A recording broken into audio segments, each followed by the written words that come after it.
All right, welcome back to the Tiger Suite. I'm your host, Anna, and I'm here with a really special guest for a really special edition. Tell us your name, who you are. Hi, I'm Fani, and I am your sister.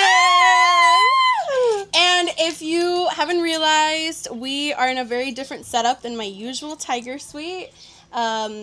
We are actually in Indio right now. It's day 3 of Coachella. You might be asking yourself why we left this episode till day 3. We don't know that either, but it's okay. We're running on 3 hours of sleep. 3 hours, like legitimately 3 hours. Bieberchella happened yesterday. Carolchella happens today. Like, we just have been eating up these performances and having a blast. But yeah, I'm really excited to be here with my sister. It's so cool having you on. Thank you I didn't think I'd have you on so soon, like so fast, you know. So tell us a little bit about yourself, to the people that may not know you. Side note, both my siblings actually live in LA and I live in Chicago. So I don't really see my siblings very often. And I actually came out for this trip, a little bit more than a week ago. Yeah. So I took some time off of work to spend time with my siblings, and it's been so much fun. I don't think we've spent this much time since I was maybe in high school. Yeah, it's been a while. Like consecutively, and with our brother Eric as well, because it was usually just me and you and your husband Josh. Yeah. So I introduced a little bit, but yeah, tell us about yourself, what you do for a living. Let us get a feel for you. Yes, of course. So I am basically a manager for a law firm. So I do that for my job. Legal baddies. Yes, legal baddies. And then I also, on the side, I do some content for fashion and like the music industry, I guess, or like in the festival setting. So I do like festival fashion content for the girlies, like body positivity and stuff like that. Yeah, I like to inspire girls to wear whatever they want and whatever body that we have, because we're all beautiful. Yes, period. And how long have you been doing this for? My content, basically, I've a few years already, probably since I started around college. So it's probably been like around 6-7 years already. Yeah, it's been a while. It's been a fun journey. I started just for something for myself, and then it just turned out to inspire other people too. So it's been beautiful. That's so cool. And just so you know, my sister is a Leo, if you haven't figured it out. So it's very Leo coded of her, okay, to be a content creator. Yes. I love the camera. Yes. Did you think, because now you have a pretty good following, like an amount of following, and you get sponsorships. She's got like a manager, like you belong to a management company. Yes, iconic. I love them. And yeah, I mean, I have like around 30,000 followers on Instagram. My TikTok got taken down, but I had a few, like 10K on there. Yeah. But yeah, it's been growing lately a lot, so I've been having a lot of fun getting to know more of my followers and fans, and getting to, just share my life with them. My username's literally Life with Funny, so I'm just sharing my life. Yes. For anyone that's like wanting to get into content creation, because you said you have 30K now and you've been doing it for about 6 years. Yeah. Do you think, sorry, we're outside, so if you hear a little background noise, you're just part of the vibe, okay? Yeah. Do you think it was hard? Was there like a time where you kind of were like, you know what, this is useless, why am I doing this? Or like, what has kept you motivated to keep posting to get your following? What tips or advice could you share to someone that wants to start? I guess the best advice I can say is just post the content. We all take the videos but never post them, so just post it out. Who cares if you feel like it's cringy, or somebody might want to see it. Somebody out there is going to want to see it. Somebody out there is going to be inspired by you, by your life story, or what you're doing out there. Like, we all have our own unique ideas of things that we can do or that we can be doing. So like, it's definitely the main thing is just to post, because a lot of us are scared to post, right? Like, oh, am I gonna get enough likes? Like, I'm not gonna get enough views. But who cares? Like, literally, who cares? If you get like 50 likes, that's 50 people. Like, how much is that in a room, right? That's a That's lot of so people. true. Like, if So you think about it that way, that is so true. yeah, It's a even just a lot. 100 views, that's like 100 people. Like, how are you gonna see 100 people in like in a room? Like, it's definitely like a big deal, even if it's just a little bit. So you just gotta stay consistent. Social media loves you to post every day if you can. So Yeah. just consistency and posting will definitely get you out there. Yeah. And how, because I feel like when I started posting, and I've barely started, it's been like 3-4 months where Yeah.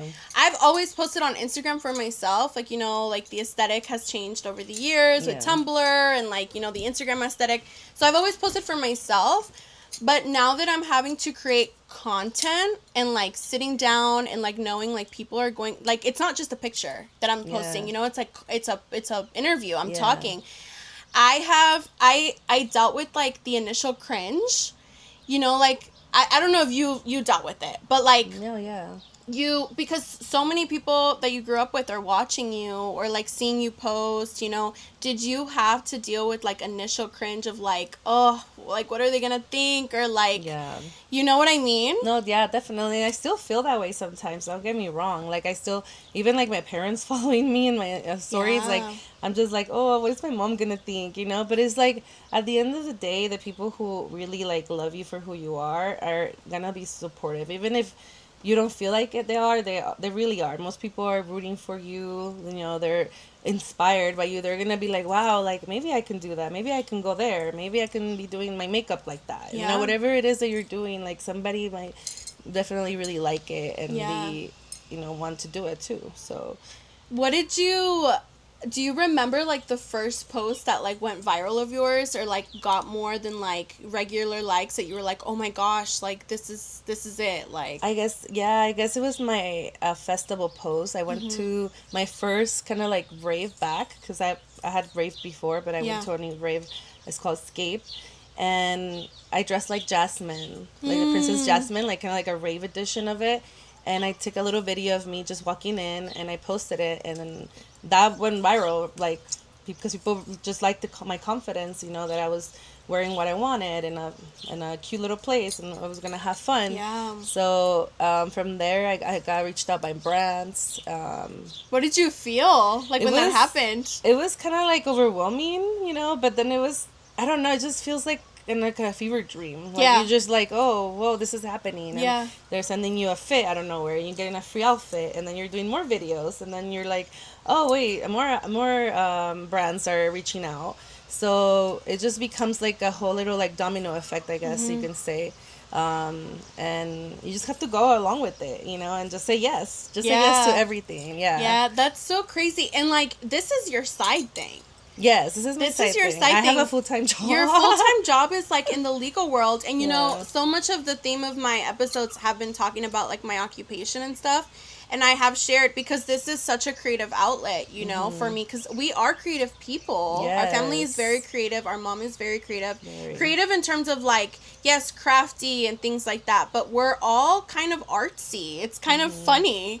Like, we all Yeah. kind of like gear towards something that's kind of like creative, Yeah, artsy. yeah. So many of the themes of my episodes have been talking about my occupation, and the legal world is so black and white. I feel like, there's a certain way to do things. It's very male dominated. Creativity is not really welcomed. It's actually kind of like frowned upon. They kind of look at you like, oh, like, okay. Yeah. You know what I mean? Like, Yeah. it's just so different. Personalities are so different. Yeah. Neurodivergency. And funnily enough, her boss is her husband. Yes. Yes. My boss is my husband. He's the attorney of the law firm. Yes. So I'm very lucky in that aspect, that I get to like, work with somebody that I love, and somebody that I, not have to.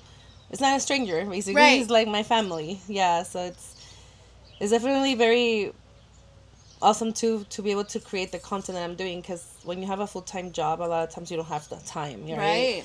But with this job, I'm able to find time to do the content and stuff like that. But it doesn't take long. Literally, you can take a video, 5 minutes, post it, and it doesn't have to be a whole thing. You don't, like, most of the videos right now that I actually do good are the organic ones, where you're just showing people something that you do, like, It could be anything. It could be like, I have a friend that she posts her push-ups every day. She does 10 push-ups a day, and she's like inspires people to do That's that. cool. So it's just like, It it's could like be literally it a can literally be niche.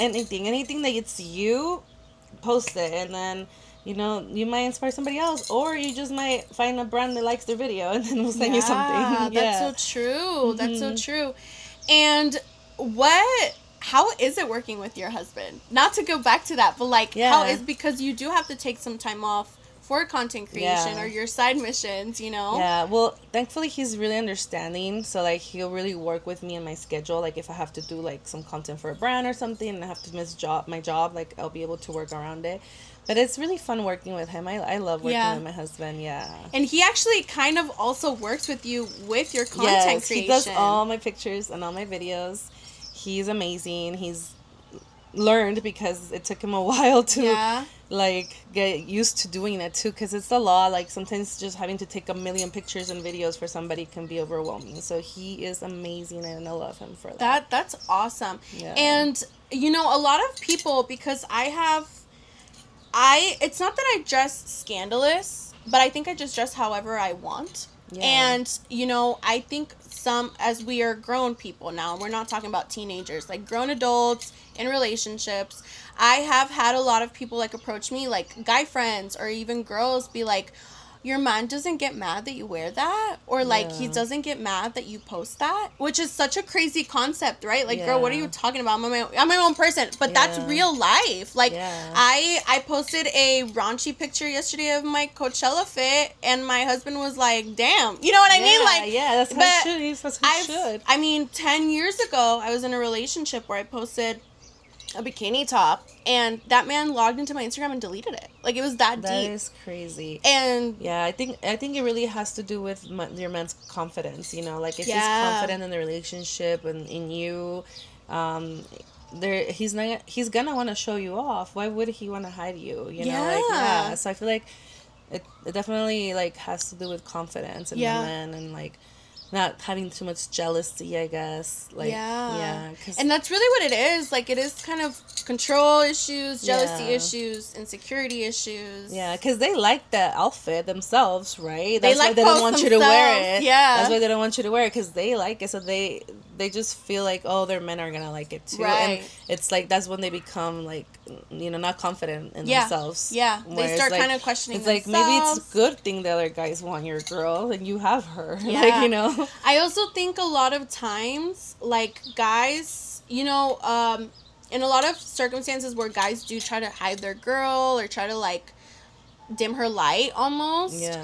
I feel like those are the same guys that are still liking other girls' pictures that look exactly like that. Yeah. So it's just like, where is the line for that, like it just doesn't make any sense to me sometimes, No. because I'm just like, dude, I literally, like, what are you talking about? Like, you they literally want their girls to be a baddie, but then they don't want them to be a baddie. they don't know how to handle a They don't baddie. know, Like, like- I think as a confident woman, and it has taken me a long time, especially, as I've been growing in these last couple years, to kind of, and I think it's an ebbs and flows. Like, you go through so many different, like, puberties as we grow up. Yeah.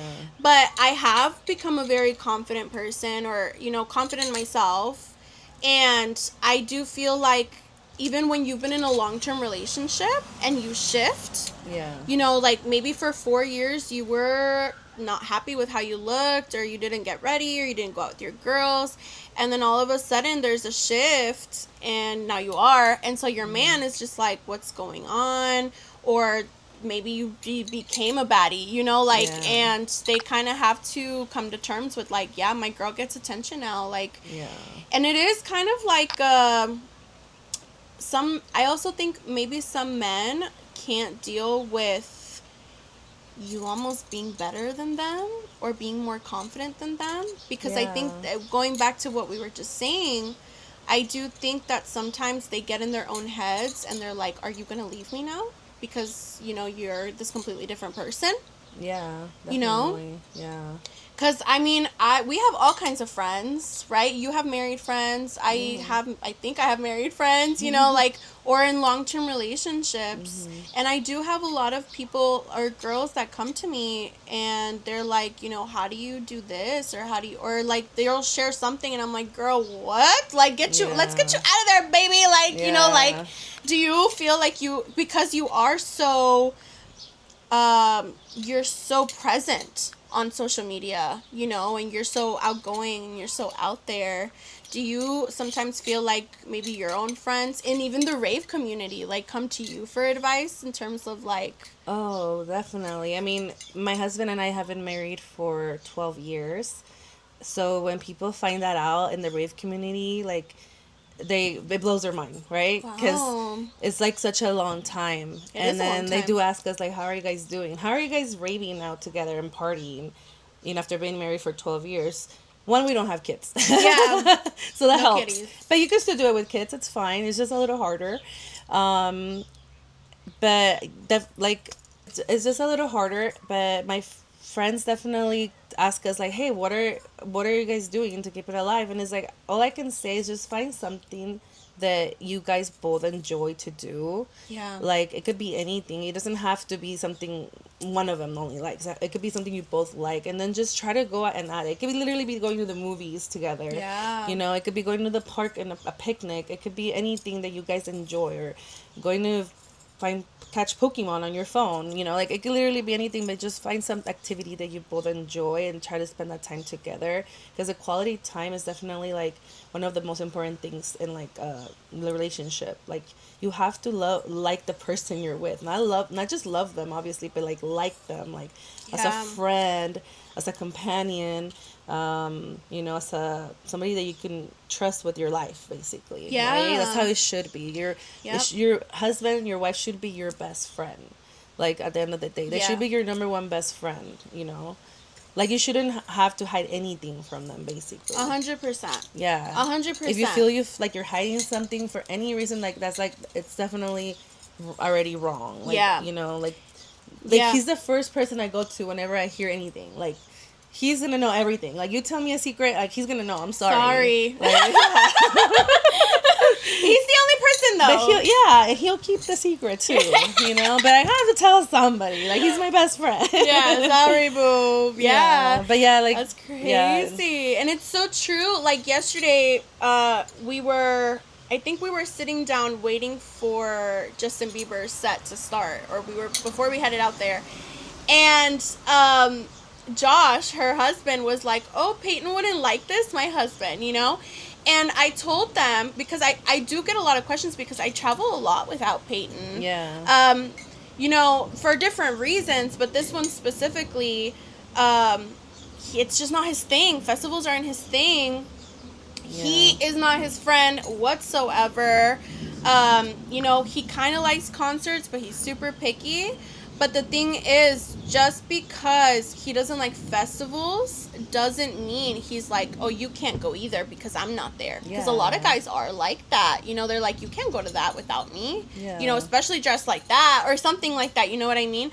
But I feel the same way. Like, foundation, you know, I've only been married for 5 years. Yeah. And I've had to learn so much on my own, like in terms of healthy relationship things, you know? Definitely. And of course, I mean, I had you and Josh as a blueprint because you guys were you are an example of a healthy relationship. You are. I mean, the way you're describing it now, it's just like, you're a normal, you know, you're not perfect. No one is. Definitely but not perfect. We fight too, yes. you know, and that's normal. You have to fight. Yes, you definitely have to fight. But I do think, like, the way I think it's so important sometimes to see how couples fight, especially when maybe, like, for kids, for example, they say it's really important to fight in front of your kids, but it's also really important to make up in front of your kids, so that you can see, hey, we're not trying to portray that we're a perfect couple, but we're going to show you basic decent respect on how to make up. Yeah. You know?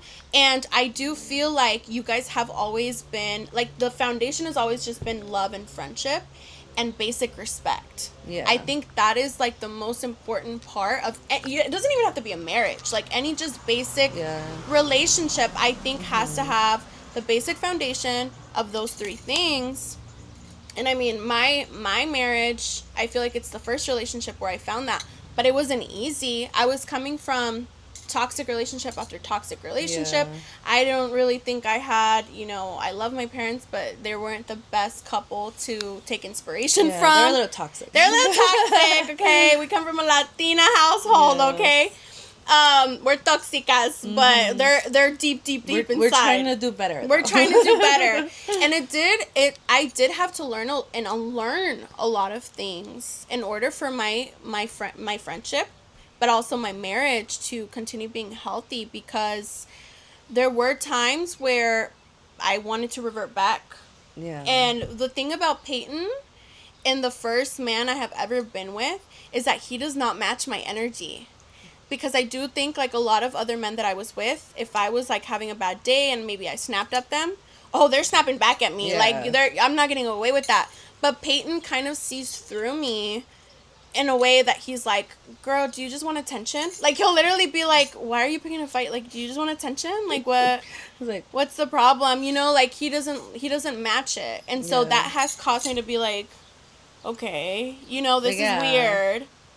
Like, okay, I don't have to go back and forth. Okay. Yeah, like, that's weird. Like, what? We're ending it here. But again, that also causes, like, especially because I think coming from toxic relationships, coming from a toxic household, it does cause kind of like a weird, they say this is normal in healthy relationships. You get bored. Because you don't have the adrenaline rush of, like, breaking up, getting back together, or, like, fighting, or, it's an adrenaline rush, and that's why they say toxic relationships are like a drug. And you have ADHD, too, which also kind of, like, makes it... ADHD people basically get dopamine from fighting, So, like, it's, like...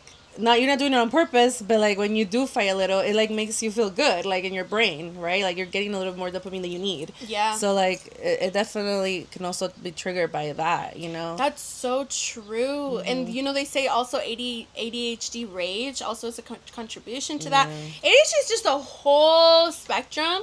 Because, I mean, we were... 2 episodes ago, I had a friend come on, Jen, and she was talking about her ADHD diagnosis, how she was misdiagnosed for so long, and we were kind of dissecting ADHD. And my whole family's got it. Like, literally, my whole entire family has got it. And we all have it so differently. Yeah. Like, how does it affect you, do you think, like, on the daily? Because content creation... Well, for that is terrible. It's so much discipline that you need, because you need to make the videos, edit, and, like, sometimes when I have to sit down and edit these episodes, like, I struggle trying to, like, lock in. Yeah, I mean, I've even lost, like, probably, like, some brand, like, sponsorships because I probably, like, didn't either respond fast enough, like, to my emails, or, like, so it's definitely affected me. It affects me in my everyday life. Sometimes I eat too late. Yeah. Like, I just can't get myself to, like, eat or, like, get up, or I get up, but I just can't get myself to get to do the activity. It's so weird. Yeah, it's so free. You freeze, basically.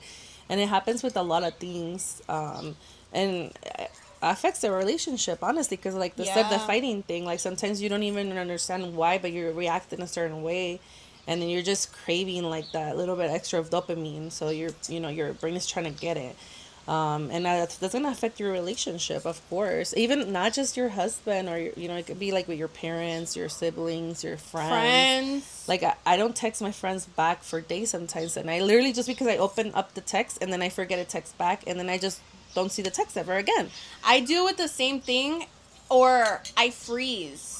I get really overwhelmed when I have, like, 3 different texts, or, people are sliding up to my story on Instagram, and, like, I so want to reply, but, like, I'm so overwhelmed that I'm just, like, I shut down. Like, I can't do it. I cannot. It's such a weird feeling, and it sucks when you're trying to be, like, a content creator, because you kind of need to be present a lot. Most content creators usually post on the spot, too, and that's hard for me. I can't do that. I normally need to take my time to think, or be like, okay, am I gonna like this video, or what am I gonna put, what hashtags am I gonna use? Sometimes I can take forever just doing that, which sucks. You know? You get kind of like, oh my gosh, back and forth yeah, kind it of thing. definitely affects you a lot in our everyday life. Yeah. But it's manageable, and then you have to learn how to do things too. Like in school, I would always sit in the front, even though I didn't even know I had ADHD.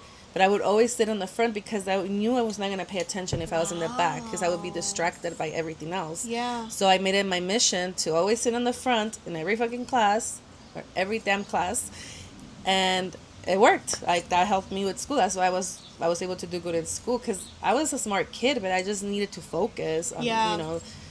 You were a straight A student. I was a straight A student, but it took me a while. Yeah? It took me I don't was a straight remember A student that. since the beginning. Wow. Yeah. I remember because by the time I started school, I think you might have already became like a straight A student. And it was kind of like the standard, like, your sister can do it, girl, so you can too. And I couldn't. Yeah. I couldn't. But the only reason I could do it is because I figured out that I need to sit on the front. But I didn't know why. I just, like, kind of figured, like, okay, I do better in the front. So I'm just going to sit in the front, you know. Wow, that's And then my parents were really strict, too, so they kind of, you know. It's like you didn't have a choice. They pushed me to have good grades, too. You needed to find a solution, okay? Yeah. And no, like, you didn't have a choice. I didn't have a choice. I found a solution. If I would have told my mom I have ADHD, she would have laughed in my face, like, girl, I don't care. Like, sorry. That even sucks. Recently, she still didn't want to, like, you know, talk about it. So yeah, for years, and you know, this is I've touched on this so many times, but this is such a common theme in Latino households. Mm-hmm. You tell them you have something, they're like, okay, girl. And so for years, maybe since like the beginning of the pandemic, when we started kind of figuring out like, no, I think this is what it is, you know, kind of thing. We were seeing so many patterns with my grandma and my mom. And then us. And like, we told her, like, girl, you definitely have ADHD. You need to get go get diagnosed. And she kept being like, no, that's not true. You know, she kept denying. Yeah. And I think in the past, maybe the last 2 years, maybe 2 years ago, she went to go get diagnosed. Yeah. And she has ADHD. And so now she's like, it's great. I'm so happy that, like, because when something is truly wrong with you, or you cannot function, and you're just like, what is wrong with me? You finally figure out what's wrong with you, and it kind of does help you understand yourself to a deeper level. You can help yourself. 100%. And I feel like the minute she got diagnosed, it's like, now when she talks about things, she's like, oh, it's because of my ADHD. She kind of talks like us now. Yeah. But I do think I brought her a little bit of peace, because she started, like, going back all the way down to her childhood. I think she just thought it was like a really bad thing to have ADHD, and we kept telling her, like, it's not bad. It's just good to know that you have it, so you can, like, work on you know, like, the things that affect your everyday life. Right. Trying to figure out what can work for you. Like sitting on the front for a class. Like, you know, it can be literally little things that do help you a lot. I was having this conversation. It's so funny. Yesterday we were waiting for Pink Panthers, and my feet were killing me. And so my little brother and I sat down, like, on the floor, and we're, like, having this deep ass discussion while, like, the crowd is going crazy. And I literally told him, I was like, you know, I really do think that when I was younger, I got misdiagnosed with, like, depression and things like that, but really it was ADHD, because ADHD causes so many, like, domino effects, you know? And he was like, and I've heard this a million times, but it's, like, so profound to hear from, like, your 18-year-old brother, you know? Yeah. He was like, we can't function the way normal people do. Like, you can't expect to function every single day at work, at school, chores, your everyday life, like normal people do. Like, you have to find your neurodivergent route. Yeah. And it was just so profound, because I'm just like, I did not have these realizations when I was 18. Exactly. Imagine if we did. Yeah. That would have been so much better. Oh my God, we would have gotten, like, probably medicated, like, pretty much, or found a solution. I struggled so much through college, like, so bad. Me like, too. I would cry. I would sit at my computer and cry because of all the assignments I would get. Oh my God. And it would just overwhelm me, like, so much, sis. Like, I would literally cry at work on the computer. And I would just be crying, like, literally. Because you couldn't get yourself to do it? I was just too much, like, because you know how when you're in college, you get the assignments online, like, all at once, basically, like, for the whole week. It would just overwhelm me so much in my brain that I would just start crying, and I would freeze, basically, and then I would have to do, like, everything last minute. And then once I did it, it wasn't even that bad. Like, I was like, wait, this was easy. Like, why was my brain in such a pickle? Like, it sucks. It Like, it does really does suck. suck, but That's crazy because when you start you're growing up and you start getting the family lore, like finally people start telling you like the truth about your family, and you're just like, what? It's so funny because I think Eric also went through it with me and with you, like as he grew up and became more aware. I guess we started kind of like letting him in on the secrets. yeah. But it was I felt like you were perfect growing up. That's crazy. Yeah, like you were like the golden child to me. Like you were like, oh my god, I don't know why I'm getting emotional. It's okay. That's crazy to hear though, because I definitely wasn't. Yeah. Yeah. It just like you were like a blueprint Yeah. in so many ways. Sissy. Oh my god. Well, Oh, it's kind of glad. I mean, it's kind of good to hear that, because I feel like at least I can. I feel like maybe at least I was masking it good. you were just. I feel like you were so determined, Yeah. and I was just always in survival mode, dude. Like, Yeah. honestly. Like, that's kind of how I can describe it. Like, I was always in survival mode. Like, because since, like, I grew up very, like, different. Like, we're half sisters. So, like, we don't share the same dad. And my parents, my biological dad and my mom separated when I was, like, 2. So, Yeah. like, I just grew up a lot, like, without, like, a dad for a while. Until I got my stepdad, from her. But I definitely like struggle. I think it's that, like not having like a dad, like that's do you why think that you struggles had to come. become very masculine? I had fill to in that become role? I had to become not masculine, just very independent. Yeah, which is not a good thing. A child shouldn't have to be independent. I remember growing up, you were always like adults, like friends, family friends that were older. They would always tell you, "You're so mature for your age. Yeah. You're so grown." Like you were 10 deep in the adult conversations. Yeah. I always wanted to be remember. with the adults too. I would get kicked out because Yeah. they're like, "What are you doing here?" And I was like, "Well, this is how I felt like I belonged here." And it's crazy because now I feel like I belong with the younger crowd. Yeah. Like, it's crazy. Like, and I want to be with the Gen shift. Zs. The shift. is crazy. And that is such a I think that is a correlation of survival mode because Yeah. you're feeling like you're grown, so why would I chill with the little kids? Like, Yeah. like I have to make grown decisions or like Yeah. great grown things. Like, what? Like, I had to take care of not take care of you, but basically like Yeah. when we were like, you were little, Very like, little. very little. I was probably like 7 or 8. Yeah. And my mom would leave us like in the house because she had to work. Yeah. So I just feel like I definitely had too much responsibility as a younger You kid. definitely did, and you didn't have any grace.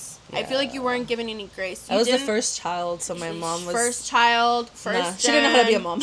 Yeah, no, she definitely was like, I think you were unfortunately like the test dummy Yeah. for sure. And which is, It I happens. think with the first kid, I think it's just kind of like that's usually the thing, Yeah. I understand. And my mom did learn, like, She did. She was a better mom to you, and she's been an amazing better mom to my little brother. Yeah, 100%. absolutely. She has learned a Yeah. lot, and she's open to learning Yeah. as well. Like, she's And not... that's all that we could ask for, to be honest. Literally, because so many people have that struggle with first-gen parents when they're like, no, this is how it is, and this is Yeah. how it's going to stay.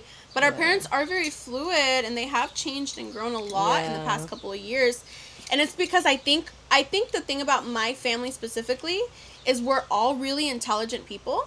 We all have really strong personalities. Yeah. And so when we all get together, it's like we're all trying to, it's almost like a power struggle almost, because we're all grown. My little brother's 18, he's technically an adult, but we're Yeah. grown, and so you get us together, and if they're like, if there's 3 paths to take, we might all pick a different one for all- different reasons. and we all have a different justification, and we all think it's right. And it might be all right, too, Yeah, know? like- but we all have different ideas of what right is. And it's very hard for us to fold, like, okay, Yeah. let's just go your way. No, like, sometimes we do, because, we can't just fucking always. Heads all the time, yeah. We can't do that. But it is a power struggle, and I do think it's like a characteristic thing. Like, we just all have really strong personalities. Yeah. But also, I think we were also raised to be really independent as Yeah. well. We were. I mean, I was a middle child. You're 5 years older than I am.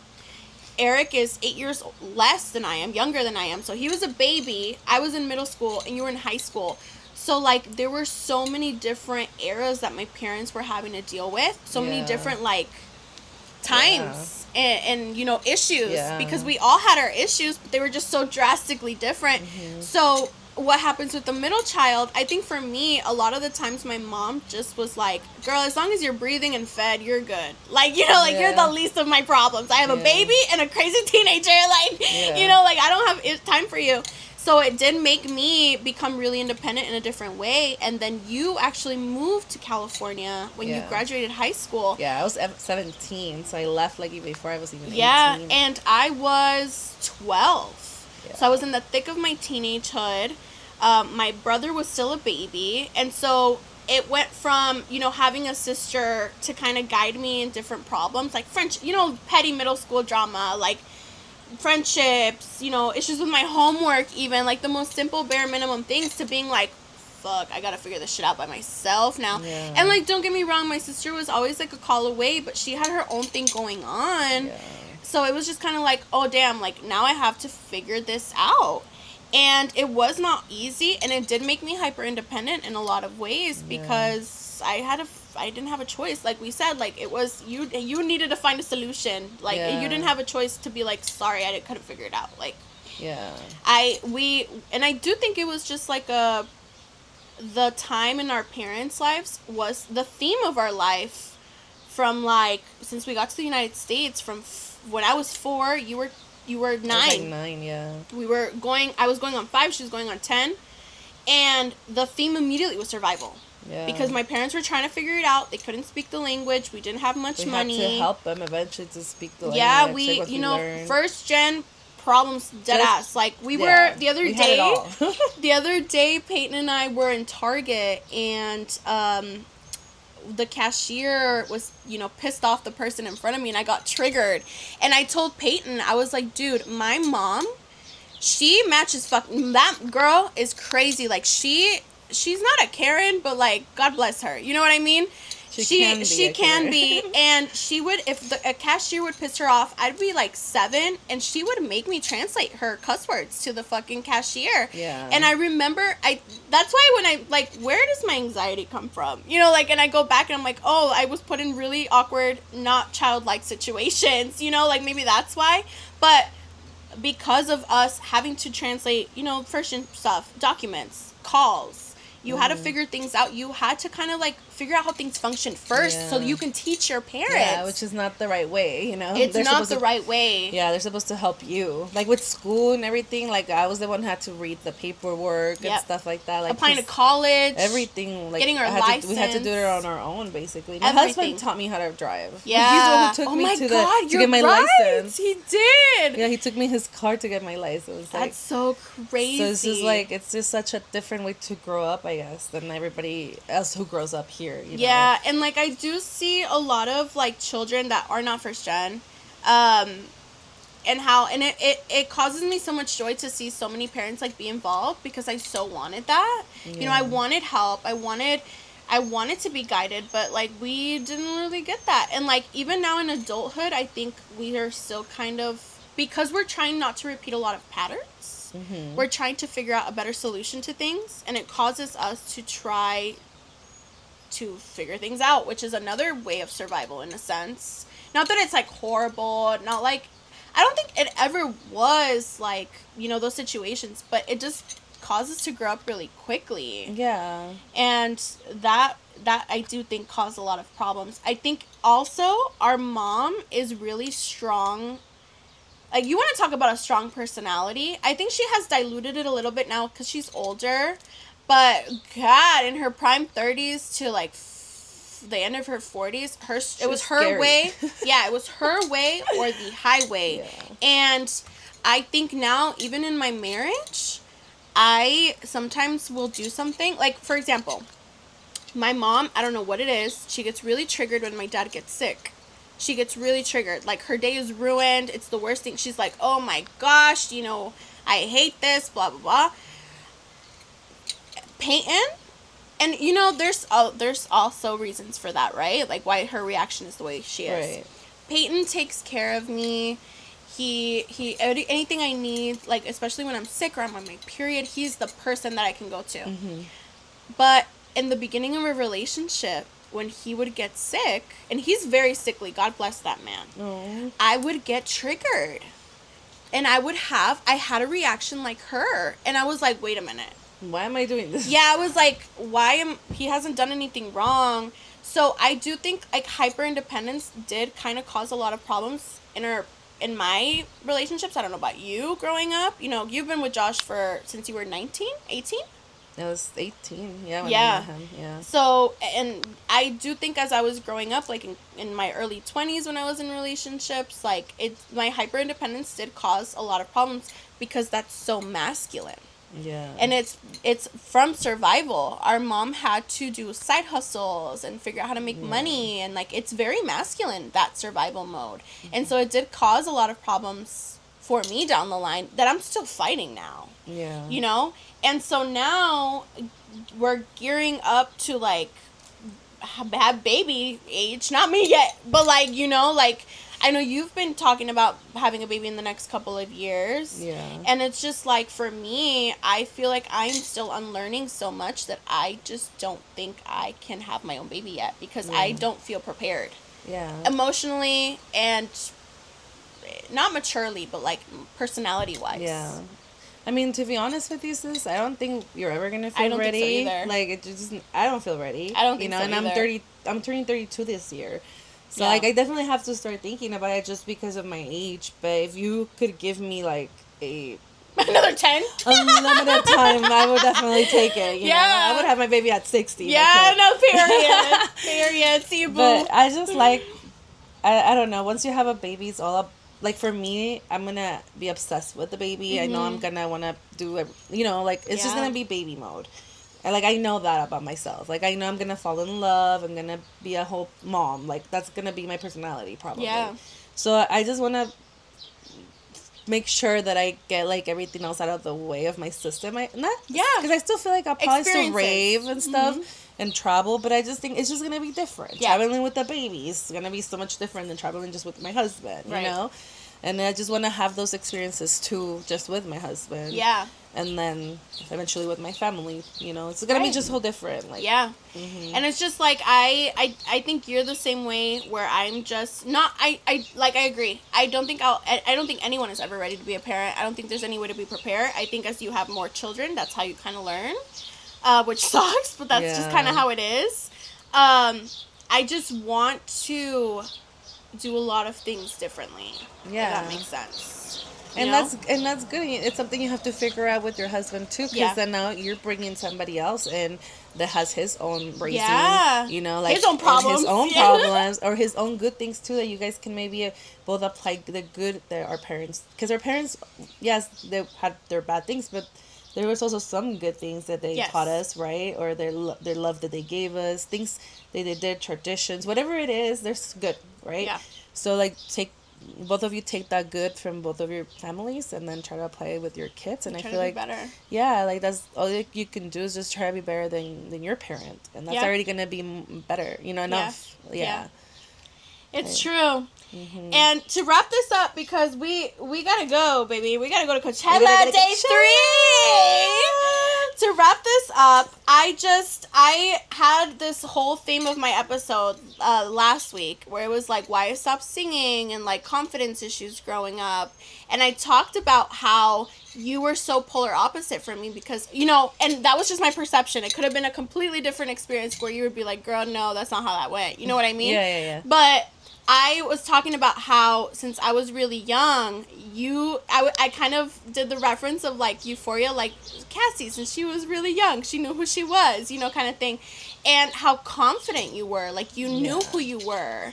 I don't think I ever saw you call yourself ugly, or in front of me anyway, you know, like I think every woman, there's a time, you know, but I don't think you ever spoke badly about yourself. Like you were always very confident, very outgoing, very extroverted, and I'm just so now I'm a little bit different, but I'm just so not. It didn't come so naturally for me. I had to learn how, and I just want to ask, like, was that your experience as well? Like it just came naturally? Yeah, I want to say I do have natural confidence. Yeah. Like, to be She's honest, like a Leo, bitch. I don't know what to tell you. Yeah. It just came in my birth chart. They said confidence. Period. But I also feel fat, ugly, whatever it is, all the time too. You know, it's normal. Our body fluctuates all through the Yeah. day. You can literally look different through one day. Yeah. So like, it's just learning about the fact that we're only here once in our lives, and this is the body we have. And if you are skinnier, or you know, you gain some weight, like, it's still you. You're still beautiful. You still have to enjoy it. You just fucking dress it up, you know. Yeah. Like, dress however the hell you want. Wear the dress. Don't wear the dress. Whatever it is, you know. Just try to love yourself. It's you, babe. Like, you know what else? There's nobody Yeah. else but you. Like, Yeah. you're unique. Love yourself, ho. Love You got yourself. this. You got this. Make the content. Make the post. Take the pictures. Take the pictures. Dress how you want. It doesn't matter. Go on the trip. Yes. Go on Yeah. the trip. Spend the money. You know, make the memories. Yeah, send that text, babe. Send the text. Yes. Oh. All right. Well, we are going to let you go. I want to thank you so much. This is definitely not the last time you'll see my sister. We'll definitely probably have like a couple more episodes where we're trauma dumping. Yes. I'll go visit her in Chicago. Yes, there's so much to unpack, okay? But we will see you. I will see you next week. Thank you for stepping into my tiger suite. Woo!